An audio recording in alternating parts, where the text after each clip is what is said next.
بسم اللہ الرحمن الرحیم۔ جمعے کے دن زیادہ سے زیادہ درود شریف پڑھا کریں۔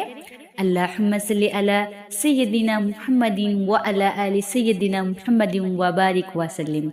جمعے کے دن سورۃ الکہف کی تلاوت کیا کریں، انشاءاللہ تعالیٰ نور عطا ہوگا۔ جمعے کے دن عصر کے بعد ہاتھ اٹھا کر یہ خاص دعا مانگا کریں، انشاءاللہ تعالیٰ آپ کی ہر دعا قبول ہوگی، ہر مشکلات حل ہو جائے گی۔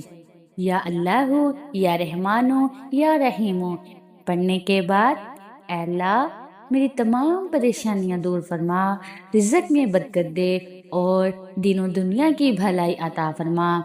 دل کو سکون، رزق میں برکت، مشکلات سے نجات اور دعاؤں کی قبولیت کے اسباب پیدا ہوتے ہیں انشاءاللہ تعالیٰ۔ اگر آپ کو میری ویڈیو اچھی لگی ہے تو لائک کریں، شیئر کریں اور ہمارے چینل کو سبسکرائب کریں۔ شکریہ۔